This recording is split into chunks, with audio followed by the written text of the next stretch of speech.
Back with another episode of Making Your Own Podcast. I'm your host, Marc Blair. This is my guy host. What's good? Jeremiah Abu-Bakr, man. Listen, we just wanted to come back today just to talk to the people, man. I know one of the things that's really important, and a lot of people think about these ideas when you're at your 9 to 5. When is a good time for me to transition and go into my own business?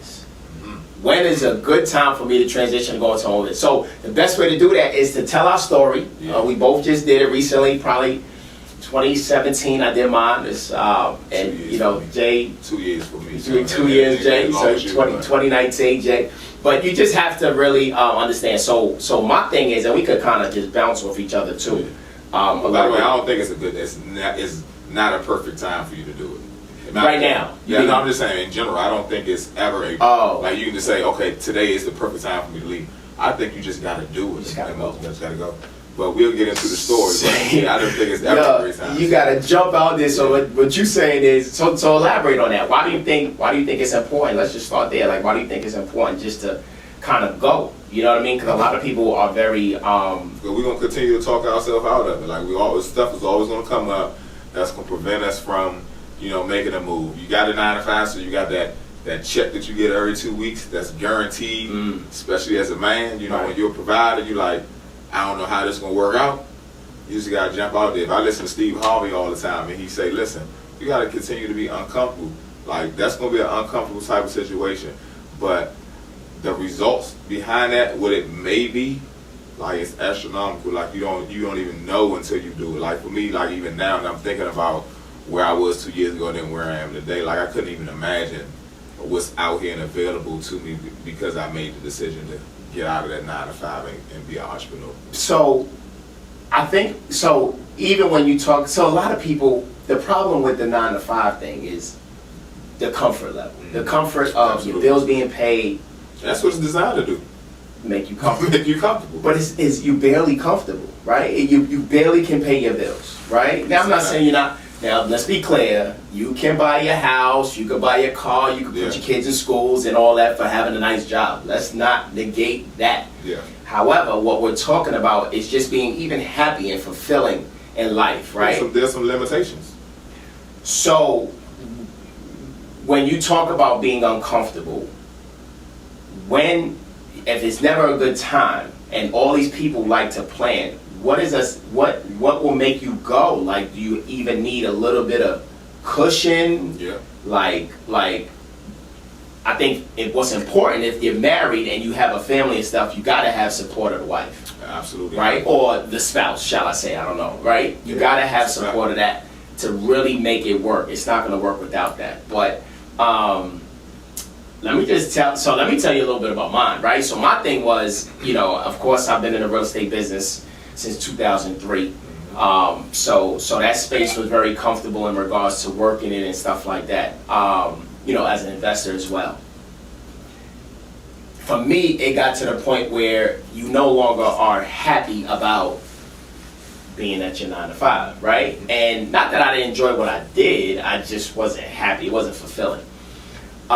So when I ended up just really starting to think about it, and it wasn't until the wife actually came to me and was like, listen, if you really want to do this, you gotta go.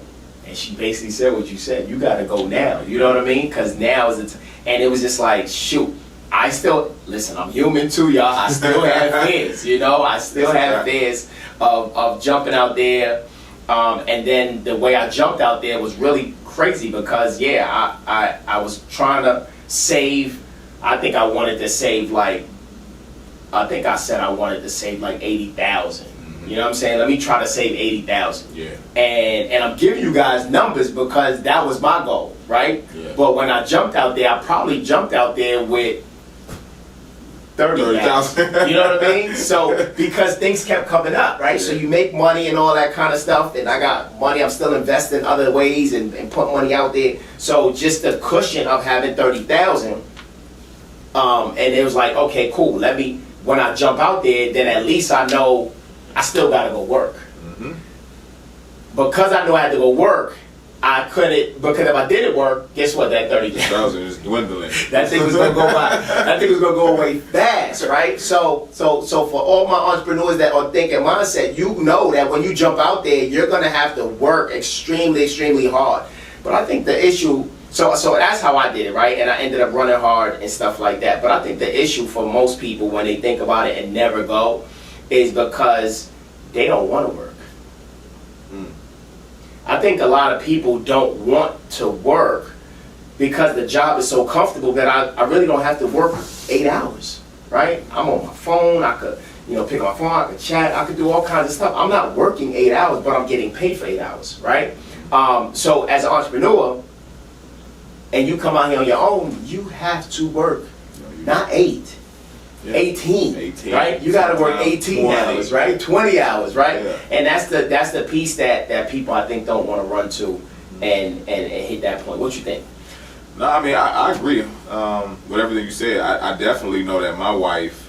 Shout out to my wife Tia Abu-Bakr, who shout out T. What up? Supported me through it all. But at the end of the day, like she was telling me over the last 3 or 4 years, like I support you. Go do the real estate. I know that's your drive. You ambitious. That's your passion. Go do it. Right. But in my mind, as a man, I'm like, I ain't got 80, 100 grand saved up right now. Right. Now I can pull my retirement on my 401k and I can do all this stuff. I had options, but I'm like, I didn't work 15 years. Right. Crazy part, I worked 15 years at DC government, and when I finally left, you know how much I had in my retirement after 15 years? Because even one, being naive, or two, not being educated, I had like 60 grand. So I thought to myself, if I work another 15 years, 30 years and retire, if I double that, that's 120. How am I gonna live off that? Because it wasn't a pension. Right. It was a 401. They gonna give you that lump sum and then you done. That's yours. So when I say DC government, they would have had pension too. No? They used to. Oh, they got rid of it. They got rid of it. So you only got fire department, police department, those essential employees. They're the only ones that had pensions left. We were straight 401. So yeah, those are the things that I had to really, internalize to figure out what was my game plan going to be. But then I got put into a situation that almost forced me to leave, and it made it much easier. However, it showed me that, listen, I could do this. When the first day that it happened and I jumped out and was an entrepreneur and I just started seeing the progress and the stuff that was available, it was sky the limit. Right. You see, right. And 2 years later, you see, like, man, I know for sure if I was, still working a 9 to 5, I couldn't live the life that I live right now. Right. Like, I mean, I would encourage anybody, even if it's just, you writing on a piece of paper your plan, how much you want to save and feel comfortable. If you need build money for the next 6 months or 8 months to feel comfortable to go chase your dream, write that number down and start saving today. Don't wait till tomorrow. Don't wait next month, 6 months from now. Start that savings plan now, if that is what makes you feel comfortable to do it. But obviously, like you said, you definitely need that support behind you with family, your wife, your spouse, or whomever is supporting you. So, and that was really important for me because I couldn't make that decision just by myself without the support of my wife. Without the support, it's not going to work. But yeah, and that's the thing on a fair side of things, right? False evidence appearing real, right? Yeah. That's what FAIR stands for. And like he said, make sure you get that save. I think it's the savings is a place where to start. But again, the savings is just to go, just to jump, right? Yeah, that's what the savings for. The savings ain't so you can spend all the time in the world, because again, if you keep raising the bar to, like my goal, 80, 100,000, right? It's to the point where you like, you not gonna get there, bro. You know what I'm saying? And unless you selling 100 homes a year, which I wasn't, one of those guys, right? But that's where you can kind of get there. But to your point, that's what that was. But so now with this journey here on full-time entrepreneurship, leaving your 9 to 5. Are there anybody in your past that wants to align with you from jumping, or want to seek you as like the mentor to kind of say, hey, how you do it? Let's do it. Can you come up with a plan? Can you mentor me? Does those kind of things are they coming about? Yeah, I mean, I got a text this morning about going to real estate school and wanted to know the difference between investing and real estate, and wanted to know about the school here, and sent that out. But I get those type of messages all the time because obviously people are intrigued by a lot of people know my story, the intricate part of it, know the details behind it, but some of them know on the surface, they see, oh, he even worked all these jobs and he quit, now he's an entrepreneur. But, you know, so some people just want to get in your business, but some people are really strategically wanting to, you know, understand what did I do, how did I do it. But, you know, I definitely want to start a mentorship program at some point in time, but I haven't really had somebody literally said, you know, on the surface, I want you to mentor me, but not like really press me out to really do it. But, and it's something that I definitely want to put in the works to be able to help, you know, those individuals that need that support and that mentorship, because it's definitely one of them. It's scary, you know what I'm saying? And I definitely won't tell anybody that it was very easy. Like you said, you got to work, you know, 3 to 4 times as hard as you did on your 9 to 5 in order to sustain, you know, this level of, you know, living. So, but yeah, I definitely want to mentor. So for sure. Yeah, and you know, when you decide that you want to jump out there, I know for me, I think the biggest thing we and we talk about it too. The biggest thing for us is really paying, right? We gotta pay to play, right? So as business owners, you got, and I tell my guy, you know, Sam in the back, I need help. You know what I mean? You need help. Yeah.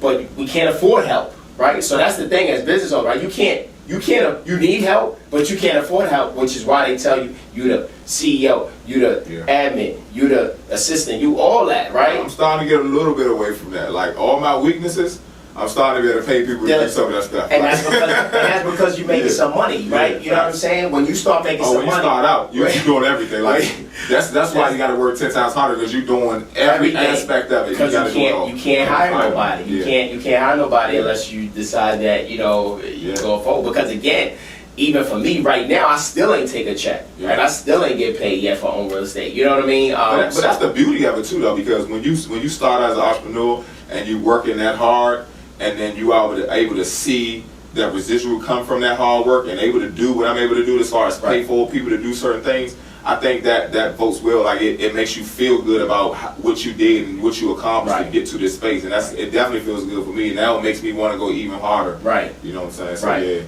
So So even because you at a point where you're able to see that, and you're like, to your point, you're a blessing, right? You're a blessing to others. And I talk to different mentors and stuff, just like trying to find out when is a good time for me to take some money. Well, first you got to make some money, right? You know what I mean? You got to make, when's a good time for me to take money? You can't take no money out of nothing, right? So make sure you get your money up and all that kind of stuff. But they say too, even when it's time to pay yourself, that's another thing. How do you pay yourself and all that? I know I got overhead, you know what I'm saying, with the office space and stuff like that, but that number they were saying is like $50,000 in profit, right? So when your company is making $50,000 in profit, depending on your type of LLC or S Corp setup type thing, that's a good time and a good indicator to know when you can actually pay yourself. So, you know, once you get to that point, you can start paying yourself a little bit. But again, in real estate, our space, it's a volatile situation, right? Some people, you know, killed last year, had numbers out of the way. Some people's down, some people's up, you know, and you know, 1 month is good, 1 month. So how do you balance that?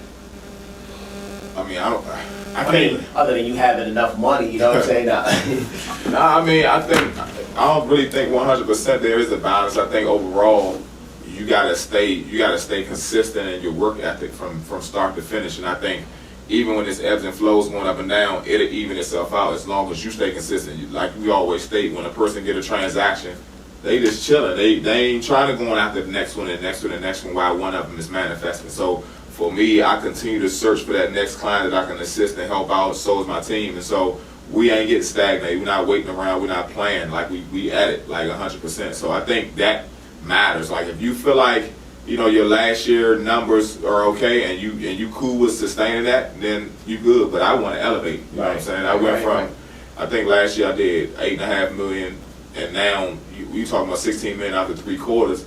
Like now it's going to be more pressure for 2022 to try to maintain or even exceed it. You know what I'm saying? But what I also know, like for me now, real estate is my passion. However, there are other things that I would like to do, and so because I am at the level that I am, I'm able to put myself in position and that to meet different people in different areas to be able to expand my portfolio. And so that is more exciting for me. Like I don't know if I'll be I may not sell 16 million in real estate next Right. year because I may be doing something different. You know what I'm saying? But Right. real estate is still going to always be my foundation. But I'm excited about what the future holds. I do have some big announcements that's coming up in 2022. Yeah. So I'm excited about it for sure. So I think even with that, right? Let's be mindful. That's why we like to balance it off, because I still see the goal is, even when you're doing something, you should still always be able to do more, right? To your point, I don't know if I'm gonna do 16 million. Well, you got a team, which is a system. Yeah. So as long as you have the proper systems in place, Yeah. I think you will always Yeah. crush your numbers. You know what I'm saying? Yeah. Now, of course, you got to find it. And that goes for me, that goes for anybody out there. Systems are super important. Now, I'm not a genius at systems, and I'm still trying to figure it out, but I got to pay to get these systems in order. And that's what I'm doing now. That's what I know you're doing now. And that's the way to go, right? So you got to pay for the systems, you got to pay for people, you got to just pay, and that's the piece that as when you're on the other side, they paying you, Absolutely. right? On this side, you paying them. Yeah. But everybody wants to be on this side, thinking that it's cool, but it's cold out here, y'all. Nah, it is. It's real cold out here. But like you said, it gets warm and fulfilling when you are on this side, So that's a good thing. But yeah, you talked about systems, and yeah, man, I just wanted to chop it up, like just to let people know what the 9 to 5 looks like from their end, even or from our end, just to give them some insight. So if you're looking at trying to transition, make sure you have the proper people in your corner that can help come up with that plan, know your numbers, make sure you get to that savings goal, come up with a budget, use some things and go to work. You gotta work from while you in your 9 to 5. You gotta work, you gotta start bringing in money that exceeds your 9 to 5, right? You gotta, when I started seeing my income, right, I made $250,000 one year in real estate, and at Verizon I was like at maybe 110,000, right? So, I crushed, almost doubled, you know what I'm saying? Yeah, actually I doubled them on that income. So that's when I knew I had something special. So you gotta work that hard during your 9 to 5 to really feel like you're ready to go. Don't just go talking about I'm emotional, I'm mad at my boss, and that's what I'm just gonna do. Now your boss ain't it, you know what I mean? Like you the problem. The boss ain't the problem, you the problem. So go to work, make sure you're not taking no days off, and you gotta work harder while you're in your 9 to 5, right? Just to get yourself out there. So that's my tip to you guys. Make sure you do that. And what's your tip? Yeah, so my tip is that, like, for me, even though we state that you have to work extremely harder than you did on your 9 to 5, but if it's your passion, it definitely doesn't feel like work. So make sure that you operate in your space and your passion, so it doesn't necessarily feel like work, and it's fulfilling, like as you said earlier. So, and also, if you need a mentor, always keep in mind that you want to make sure you know what you can bring to the mentor and not what the mentor can bring to you. So that is real critical, man. So that's my tip, man. I appreciate y'all joining us, man. We appreciate you. Yeah, let's go, man. So holler at us, make it your own podcast. Just wanted to leave you guys with that gem. Let's get it. Peace, y'all. Peace.